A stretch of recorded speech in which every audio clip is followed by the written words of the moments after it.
हम लोगों ने 40 से 45 सीटों पर तैयारी शुरू कर दी है जोरदार ढंग से।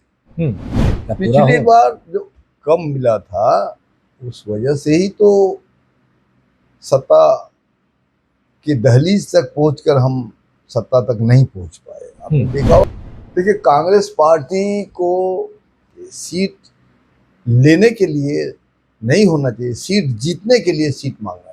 तो पिछली बार उनको 70 सीट मिला था और 70 सीट में जो 19 सीट में उनकी जीत हुई, तो स्ट्राइक रेट बहुत कम रहा और उस वजह से भी हमने सत्ता लूज कर दी। देखिए मुकेश सहनी को तो पिछली बार 5 सीट उन्होंने जीता था और 5 सीट उनका बिक गया, वो भाजपा में चले गए। और डिप्टी सीएम कोई मुद्दा नहीं होता है, डिप्टी सीएम एक सम्मान का पद है, कोई कॉन्स्टिट्यूशनल पद है नहीं। कितना सीट मिलना चाहिए आपको? मुकेश सहनी को कितना 10 सीट मिलनी चाहिए, कितनी मिलनी चाहिए? 10 सीट। बिल्कुल।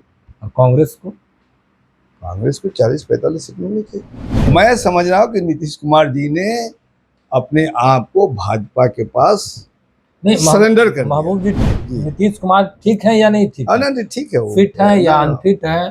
शारीरिक अस्वस्थता होती रहती है कभी कभी, ऐसी बात नहीं है। पर कह तो रहे तेजस्वी यादव की अपने मंत्री का नाम नहीं बताएंगे, उप मुख्यमंत्री का नाम नहीं बता पाएंगे, बिहार को अधिकारी चला रहा है। अचानक कोई सवाल उठाइएगा तो हम नहीं सवाल का जवाब दे सकते, इसका मतलब क्या कि हम अचेत हो गए? जाएगा जब जनता चुन के आएगी, चुन के भेजेगी अपने नेताओं को, नेताओं की बैठक होगी, उसी में से एक चुनाव होगा कि कौन सीएम।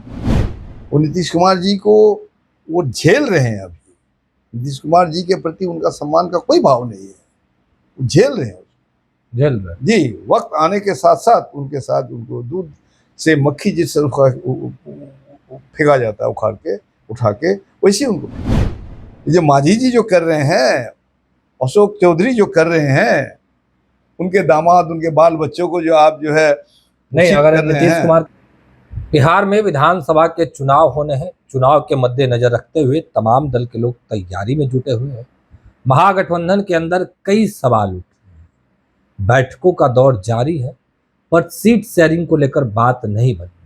कहा जा रहा है कि नेता प्रतिपक्ष तेजस्वी यादव बोले हैं कि लिस्ट तैयार कीजिए और लिस्ट लेकर अगले बैठक में पहुंचिए। महबूब आलम हमारे साथ है, सीपीआई-एमएल के विधायक दल के नेता है। कैसे हैं? बस दुआ है आप लोगों की, ठीक ठाक है। चुनाव को लेकर तैयारी किस तरीके से? पूरी तैयारी है चुनाव को लेकर, हम लोग हमेशा चुनाव के मूड में रहते हैं। जी। क्षेत्र में और सब मतलब कि दावेदार तो कई होंगे आपके खिलाफ। लोकतंत्र है तो दावेदारी रहेगी लोग की, उससे क्या दिक्कत है? कोई दिक्कत नहीं होनी चाहिए। कोई दिक्कत नहीं ना, नहीं होनी चाहिए। महबूब आलम फिर से जीत रहे हैं, भरोसा करते हैं जनता पर, जनता भरोसा करती है हम पर, जनता भरोसा करती है। अच्छा महबूब जी, महागठबंधन में ये सवाल उठ रहे हैं कि न तो सीएम चेहरा फाइनल कर रहे हैं आप लोग, नहीं सीटों को लेकर बात बढ़ रही है। आप लोग अपने मतलब सीपीआई-एमएल कितने सीटों पर बिहार में चुनाव लड़ना चाहती है? हम लोगों ने 40 से 45 सीटों पर तैयारी शुरू कर दी है जोरदार ढंग से। और उस जोरदार ढंग का असर आप देख रहे हैं कि किस तरह से पिछले 1 साल से 2 साल से हमारी पार्टी जन कार्रवाई कर रही है। हमारी पार्टी के महासचिव दीपंकर भट्टाचार्य के नेतृत्व में आपको यात्राएं हुई और अभी इस वक्त 4 यात्राएं चल रही हैं। चंपारण, सिवान, मुजफ्फरपुर, आपको जो है सीमांचल, कुशियांचल और इधर जो है आपको मगध, शाहबाद में यात्राएं चल रही है। तो इन तमाम यात्राओं का इस वक्त जो हमारा मकसद है कि चुनाव के मद्देनज़र जनता को गोलबंद करे और ये जो फांसीवादी सांप्रदायिक ताकतों ने सत्ता को कब्जा कर लिया है, नीतीश कुमार को मुखौटा बना के इस सत्ता को उखाड़ फेंका जाए। सत्ता को उखाड़ फेंकने की बात कर रहे हैं, 40 से 45 सीट की बात कर रहे हैं, पर गठबंधन में कई नए दल के लोग जुड़े हैं और जुड़ने वाले भी हैं, पर सीट 243 है। आपको पिछली बार कम मिला था, उससे ज़्यादा का डिमांड रख दिए हैं, क्या पूरा हो? पिछली बार जो कम मिला था उस वजह से ही तो सत्ता की दहलीज तक पहुंचकर हम सत्ता तक नहीं पहुंच पाए। आपने देखा होगा हमारा स्ट्राइक रेट बहुत बेहतर था, 19 में 12 हमने जीत हासिल की। और 6-7 सीट था जो 200-500 वोट के मार्जिन से हमने लूज किया। उसी हिसाब से हम मांग करते हैं कि हमारी जनपहलकदमी जो ग्राउंड लेवल पर जो होती है, गरीब गुरबों के साथ, दलितों के साथ जो हमारा रिश्ता रहा है ऐतिहासिक, उस हिसाब से हमें सम्मानजनक सीट मिलेगी तो हम जीत के दिखाएंगे और सत्ता तक पहुंचने में हमारा महत्वपूर्ण योगदान होगा। अच्छा, कांग्रेस पार्टी के लोग भी दावे कर रहे हैं भाई कि जितना पहले हम लोग को मिला था उससे ज़्यादा मिलना चाहिए। देखिए, कांग्रेस पार्टी को पूरे देश के पैमाने पर उनका नेतृत्व है, ये हम मानते हैं, लेकिन बिहार में उनका जनाधार कितना है, जनता के बीच में उनकी कितनी पैठ है, इसका मूल्यांकन करना चाहिए। सीट लेने के लिए नहीं होना चाहिए, सीट जीतने के लिए सीट मांगना चाहिए। तो पिछली बार उनको 70 सीट मिला था और 70 सीट में जो 19 सीट में उनकी जीत हुई, तो स्ट्राइक रेट बहुत कम रहा और उस वजह से भी हमने सत्ता लूज कर दी। और इस वक्त हम समझते हैं कि कांग्रेस को व्यवहारिक बात करनी चाहिए और उनके नेता यहाँ बैठे हुए हैं और राहुल सोनिया जी भी बिहार की सत्ता के परिवर्तन के लिए कृत संकल्प है, इसलिए कोई भी कुर्बानी करने के लिए तैयार है। कांग्रेस भी हो जाएगी।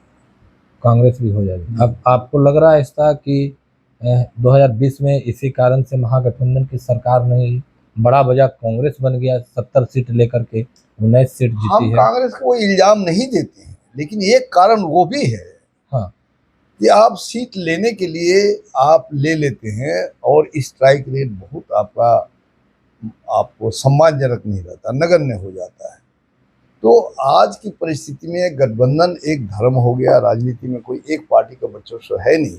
तो बिहार में डबल इंजन की सरकार है, फांसीवादी ताकतों का वर्चस्व यहाँ नीतीश कुमार को कब्जा कर लिया है, आपने देखा है। तो ऐसी हालत में हमें जब सत्ता हासिल करनी है तो हमें तो अपने व्यवहारिक धरातल पर उतर के सोचना होगा कि हम कितने सीटों पर जीत सकते हैं। हमको जीत का दावा के लिए हमको मांग करनी चाहिए। सीट की संख्या बढ़ा करके अपनी हैसियत की नुमाइश करने का जो सोचता है कोई पार्टी, तो उसको हम इनकार करते हैं। अच्छा, लगता है कि कांग्रेस को अगर ज़्यादा सीट मिल जाएगा तो फिर से स्ट्राइक रेट बेहतर नहीं हो पाएगा? ज़्यादा सीट अभी ज़्यादा कम की बात नहीं है। मान लीजिए कि और लोग आ रहे हैं, तो उनके मद्देनजर भी तो हमको देखना होगा। और आपका जो बहुत कुछ बदलाव नहीं हो गया है, जो आपने जो सीट ली, सीट लेने के बाद आपका बहुत ज़्यादा परिवर्तन नहीं हुआ है। बहुत ज़्यादा मूवमेंट में जनता के बीच में पैठ आपकी बढ़ी नहीं है। तो जो व्यवहारिक है, व्यवहारिकता के धरातल पर उतर के जनता के जो मुद्दे हैं, मुद्दों को एड्रेस करें हम। इस वक्त वक्फ बोर्ड का जो मुद्दा है, वक्फ संशोधन कानून का जो मुद्दा है, उस कानून को कैसे हम पीछे धकेलें। कम से कम हमारी इतनी ताकत तो हो जाए कि बिहार में हम लागू ना करें। तो हमारा ये मकसद होना चाहिए। अगर हम सत्ता में नहीं आते तो हम इस कानून को चुनौती कैसे देंगे। फिर महंगाई है, बेरोजगारी है, मुद्रास्फीति है और सब तमाम जो सवाल है, विकास है, इसमें जो फिसड्डी हो गई, बिहार हो गया। तो इन तमाम मुद्दों को एड्रेस करने के लिए हमें चाहिए सत्ता, और सत्ता में आने के लिए आपको समानुपातिक व्यवहारिक आपको सीट लेना होगा ताकि हम जीत हासिल करके सत्ता हासिल कर सके। और पिछले 20 साल से जो बिहार के साथ अराजकता, अपराध जो बढ़ गए और सांप्रदायिकता बढ़ गई, फांसीवाद बढ़ गया, इसका मुकाबला तभी हम कर सकते हैं। अच्छा, मुकेश सहनी भी महागठबंधन में है, लगातार बैठक में दिखते हैं। उनके नेता कह रहे हैं मुकेश सहनी को डिप्टी सीएम बनाइए। मुकेश सहनी की पार्टी की ओर से आवाज़ उठ रही है कि 50 सीट से ज़्यादा चाहिए। क्या लगता है ये संभव है गठबंधन? देखिए, मुकेश सहनी को तो पिछली बार 5 सीट उन्होंने जीता था और 5 सीट उनका बिक गया, वो भाजपा में चले गए। और डिप्टी सीएम कोई मुद्दा नहीं होता है। डिप्टी सीएम एक सम्मान का पद है, कोई कॉन्स्टिट्यूशनल पद है नहीं। आपने देखा पिछली बार सरकार जो आई थी, हम लोग सरकार में नहीं रहे, हम लोग मंत्री नहीं बने। तो मंत्री बनना, डिप्टी सीएम बनने का मुद्दा आपके पास नहीं ना है। आपके पास मुद्दा होना चाहिए कि इस जो बदलते हुए बिहार का नेतृत्व कैसे करे, जो बिहार पिछड़ गया, बिहार में बेरोजगारी है, महंगाई है, पलायन है, और ये वक्फ का जो मुद्दा है, संशोधन बिल है, इसको कानून है, इसका कैसे मुकाबला करके कैसे हम धक्का दें, कैसे हम इसको रद्द करें, इसके लिए हमको ताकत चाहिए, वो ताकत सत्ता होती है। यानी मुकेश सहनी गलत बोल रहे हैं, उनको बिल्कुल पहले गलत। जीतने की बात करना चाहिए। जीतने की बात करना चाहिए, वो सीट अच्छा, उठ मांग करके उसको 50 सीट ना पर 50 सीट पे कितना सीट मिलना चाहिए आपके मुकेश हिसाब सहनी से? को कितना 10 सीट मिलनी चाहिए, कितनी मिलनी चाहिए? 10 सीट। बिल्कुल। और कांग्रेस को? कांग्रेस को 40-45 सीट मिलनी चाहिए। कांग्रेस को जी 40-45। जी जी। और तेजस्वी यादव? और देखिए, अब देखिए आप, पारस जी आने वाले हैं और लोग हैं, हम हमारा ये मेरा निजी राय है, हाँ, फिर हाँ। बैठ के बातें होगी। महागठबंधन की औपचारिक अनौपचारिक कई बैठकें हुई है हम्म, और सीटों के बारे में भी मंथन शुरू हो चुका है, हम्म। सूची भी मांगी गई है। तो हमारी पार्टी की तरफ से अभी सूची तैयार की जा रही है। हम 40-45 सीटों की सूची सबमिट करेंगे, उसके बाद फिर जो तय होगा हमें स्वीकार। अच्छा, चिराग पासवान और पशुपति कुमार पारस, क्या लगता है चिराग पासवान के सामने पशुपति पारस को उतारा जाएगा? नहीं लगता है कि चिराग पासवान के पास जनाधार ज्यादा है? आप ऐसा नहीं कर सकते। चिराग पासवान का अब तक का जो रोल है, उन्होंने अपने आप को तो नरेंद्र मोदी के पास बेच दिया है। वो बोल रहे कि मैं नरेंद्र मोदी का हनुमान हूँ, नरेंद्र मोदी का हनुमान। ये कोई राजनीतिक भाषा नहीं है। पासवान जाति का मान सम्मान के साथ उन्होंने सौदा किया है। इसलिए पशुपति पारस जी जिस मुद्दों को लेकर के एड्रेस कर रहे हैं, वो लड़ रहे हैं, तो वो अगर आते हैं तो हम उसका स्वागत करते हैं। अच्छा, नीतीश कुमार को आप अच्छे से जानते हैं, सदन में एक दूसरे पर से बात करते हैं, इशारों इशारों में बात करते हैं। नीतीश कुमार को लेकर लगातार तेजस्वी यादव कह रहे हैं कि अचेत अवस्था में है, नीतीश कुमार का तबीयत खराब हो गया, नीतीश कुमार नहीं चल सकते हैं। कितनी सही? अब देखिए, वो तेजस्वी यादव जी की निजी राय, हाँ, मैं वैसा नहीं समझता हूँ। अब क्या समझते मैं हैं? समझ रहा हूँ कि नीतीश कुमार जी ने अपने आप को भाजपा के पास नहीं, सरेंडर कर दिया। महबूब जी, जी। नीतीश कुमार ठीक है या नहीं ठीक है? नहीं ठीक है, वो फिट है या ना, अनफिट है? शारीरिक अस्वस्थता होती रहती है कभी कभी, ऐसी बात नहीं है। हाँ, शारीरिक अस्वस्थता होती रहती है, लेकिन मैं उसको ऐसा नहीं समझता कि वो अचेत है। मैं ऐसा नहीं समझता। पर कह तो रहे तेजस्वी यादव कि अब वो तेजस्वी अपने यादव, मंत्री का नाम नहीं बताएंगे, उप मुख्यमंत्री का नाम नहीं बता पाएंगे, बिहार को अधिकारी चला रहा है। अचानक कोई सवाल उठाइएगा तो हम नहीं सवाल का जवाब दे सकते। इसका मतलब क्या कि हम अचेत हो गए? ये तो बात नहीं है। ये बात नहीं ना, यानी मुख्यमंत्री जी ठीक है? हम सम्मान करते हैं उनका। मुख्यमंत्री जी ठीक है, बेठीक है की बात अभी नहीं है। अभी तो सरकार उनकी चल रही है, तो हम उनको बेठीक कैसे कहेंगे भाई? सरकार तो चल रही है ना उनकी, नेतृत्व तो है उनका। I am not a doctor, मैं तो डॉक्टर नहीं हूँ। डॉक्टर नहीं है? मैं डॉक्टर नहीं हूँ, मैं नहीं, बात विचार करते हैं। हाल फिलहाल में कब मुख्यमंत्री जी से बात हुई है? इधर मुख्यमंत्री जी से बात नहीं हुई, उधर जो वही फोटो सेशन हुआ था। हाँ। और मुझे लगता है कि मुख्यमंत्री को भाजपा ने कब्जा कर लिया है। मुख्यमंत्री से मैंने जो विधायक लोग हैं उनको मिलने जुलने से रोका जा रहा है।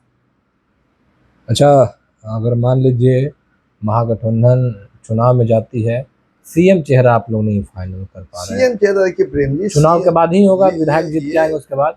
ये लोकतंत्र की परिघटना का जो अवसाद हुआ है, अवसान हुआ है, सबसे बड़ी है जनता।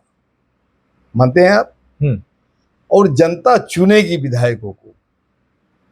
अलग अलग दल है, अलग अलग दल से चुन के आएंगे। सब दल जो है अपने अपने दलों का नेता चुनेंगे और तेजस्वी यादव का भी राजनीतिक आरजेडी के नेता होंगे।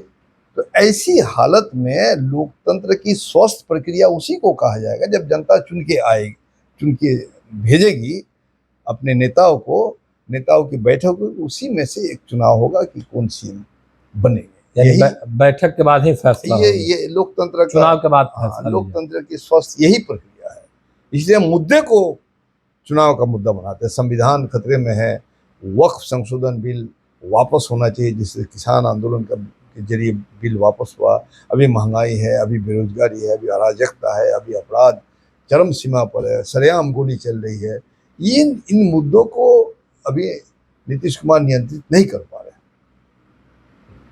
ये मैं समझ रहा हूँ। बिहार में आयोग का गठन हुआ, कहा जा रहा है कि दामाद को सेट किया गया। दामाद को सेट कर रहे हैं, बेटियों को सेट कर रहे हैं, इनको सेट कर रहे हैं, उनको सेट कर, तो देख ही रही जनता। ये आयोग का गठन क्यों होना चाहिए, वो जो पीड़ित वर्ग है, जो वंचित वर्ग है, उनकी समस्याओं को कैसे हम एड्रेस कर सके, उनकी समस्याओं को कैसे हम जान सके। यहाँ तो जैसे तोहफा दिया जा रहा है। ये चुनावी आयोग है सब, चुनावी आयोग है सब, चुनावी आयोग है। चिराग पासवान, रामविलास पासवान जी के दामाद को सेट किया गया, हाँ, मांझी जी को, अशोक चौधरी के। अब तो यही लोग परिवारवाद की बात तो करते थे ना। अब कहाँ गया परिवारवाद? अब तो मांझी जी बोलेंगे, चिराग पासवान बोलेगा। हम लोग तो चाहते हैं कि माननीय मुख्यमंत्री नीतीश कुमार जी के जो सुपुत्र है वो आए ना चुनाव में। निशांत को बुला रहे हैं। निशांत को हम दावत कर रहे हैं कि जब आए स्वस्थ प्रक्रिया में बिहार का नेतृत्व में हिस्सा लीजिए आप। निशांत को? हाँ जी, लीजिए। पर नीतीश कुमार तो परिवारवाद के खिलाफ है, तो फिर कैसे निशांत आएंगे? तो उनको परिवारवाद के खिलाफ है, ये लोग क्या है, ये जो मांझी जी जो कर रहे हैं, अशोक चौधरी जो कर रहे हैं, उनके दामाद, उनके बाल बच्चों को जो आप जो है नहीं, अगर नीतीश कुमार के बेटा आते हैं तो फिर आप ही लोग भी तो सवाल उठाइएगा कि परिवारवाद के दुहाई देते थे, आज खुद अपने बेटा को उतार दिए। हम वो बात नहीं करेंगे। किसी की योग्यता है कि नहीं ये जनता तय करेगी। अगर जनता किसी को निर्वाचित करते है तो हम कौन होते हैं सवाल उठाने वाले? हमारा ये माने परंपरा नहीं है। आप अमेरिका के कई प्रेसिडेंट बाप बेटा प्रेसिडेंट बने हैं, ऐसी बात थोड़ी है, बनते हैं। आप भी चाहते हैं कि निशांत आए? मैं चाहता हूं कि वो हस्तक्षेप करे ना भाई, वो आए, वो देखे चीजों को। अच्छा, तेजस्वी यादव कह रहे हैं कि जेडीयू खत्म हो जाएगा, जेडीयू का बिहार में अस्तित्व नहीं बचेगा। नीतीश कुमार के बाद कौन देखेंगे जेडीयू को? मुझे लगता है कि जेडीयू का जो एक लंबे समय से भाजपा के साथ संशय रहा है, हुआ है, तो जेडीयू के बहुत से लोगों का भाजपाकरण हो चुका है। हम ये बोल रहे हैं, अब जेडीयू रहेंगे नहीं रहेंगे वो भविष्यवाणी हम नहीं कर रहे हैं, लेकिन हम समझ रहे हैं कि जेडीयू के बहुत लोगों के अंदर में वो सांप्रदायिकता का जहर भर चुका है, भर गया है। जेडीयू की जो एक छवि थी, सेकुलर इमेज जो था, वो उसमें अब वो इमेज अब नहीं है। आप एक और निशांत को बुला रहे हैं, दूसरी ओर कह रहे हैं जेडीयू का सेकुलर छवि नहीं है। भाई तो अच्छा, निशांत आए ना भाई, आए ना निशांत आएंगे तो मुश्किल तो तेजस्वी यादव के लिए तो बढ़ेगी। तेजस्वी यादव को मुश्किल होगी? तेजस्वी यादव को क्यों मुश्किल होगी? तेजस्वी बिहार की जनता को एड्रेस कर रहे हैं हम लोग। महंगाई, बेरोजगारी, पलायन, भूख, अराजकता, राजनीतिक अस्थिरता, इनको तो हम एड्रेस कर रहे हैं। अपराध चरम सीमा पर, सरेआम गोली चल रही है पटना में, आप देख रहे हैं।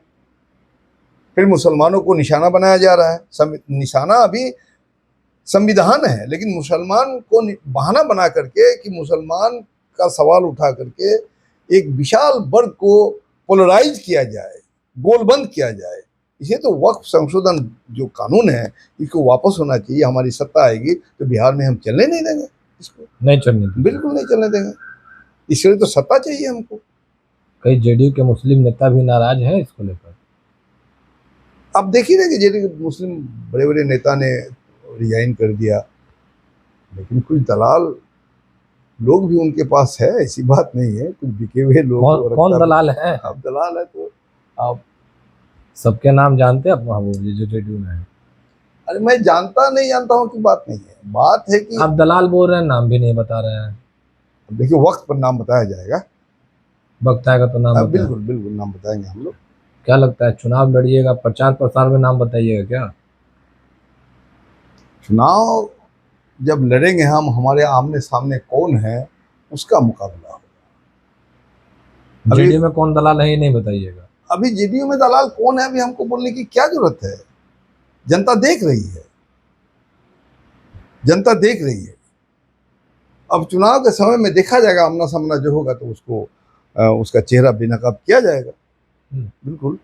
और कह रहे हैं कि 25 से 30 फिर से नीतीश, और नीतीश ही रहेंगे मुख्यमंत्री। ये तो भाजपा की मजबूरी है, ये ना बोल रहे हैं हम, भाजपा की मजबूरी है। जनता बोल रहे हैं, एनडीए के लोग, जनता ने मन बना लिया है।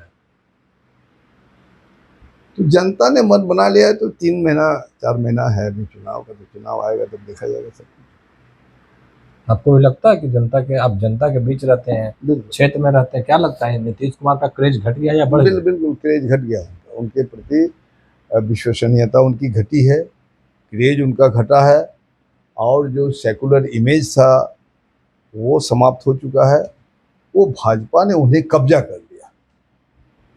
पर ये कौन लोग जनता है जो फिर से चाह रहे हैं 25 से 30 नीतीश ही रहे? ये तो उनके दलाल चट्टे बट्टे हैं, वही लोग चाहते हैं, आरएसएस के लोग चाहते हैं। पर तेजस्वी यादव यह भी कह रहे हैं विपक्ष के लोग कि भले ही नीतीश कुमार के चेहरे पर चुनाव लड़ लीजिए, पर अगर सरकार बनेगी तो नीतीश कुमार को ये लोग मुख्यमंत्री नहीं बनाएंगे, जैसे दूसरे राज्यों में हुआ उसी तरीके से बिहार में भी होगा। हाँ, तो विश्वासघात तो भाजपा का डीएनए में है, उसके डीएनए में विश्वासघात है। वो नीतीश कुमार जी को वो झेल रहे हैं। अभी नीतीश कुमार जी के प्रति उनका सम्मान का कोई भाव नहीं है, वो झेल रहे हैं जी। वक्त आने के साथ साथ उनके साथ उनको दूध से मक्खी जिस फेंका जाता है उठा के वैसे उनको फेंका जाएगा। नीतीश कुमार को भाजपा फेंक देगी जी जी, मुझे तो पूरा उसका कैरेक्टर यही रहा है। आप देखिए, चारों तरफ देखिए, आप यही कैरेक्टर रहा है उसका। अलग अलग राज्यों में भी अलग अलग राज्य में ऐसी प्रैक्टिस हुई है। महाराष्ट्र में आपने देखा, झारखंड में किस तरह से किया उन लोगों ने, यही है उसका। चलिए, महबूब आलम थे हमारे साथ, किस तरीके से तमाम चीजों को लेकर अपनी बातों को रख रहे थे, वो तमाम बयान भी आपने सुना। फिलहाल को इतना ही, आप बने रहे फर्स्ट वीआर झारखंड के साथ। धन्यवाद। पनोरमा ग्रुप, जो सोचता है वो करता है। आपके अपने सपनों का आशियाना।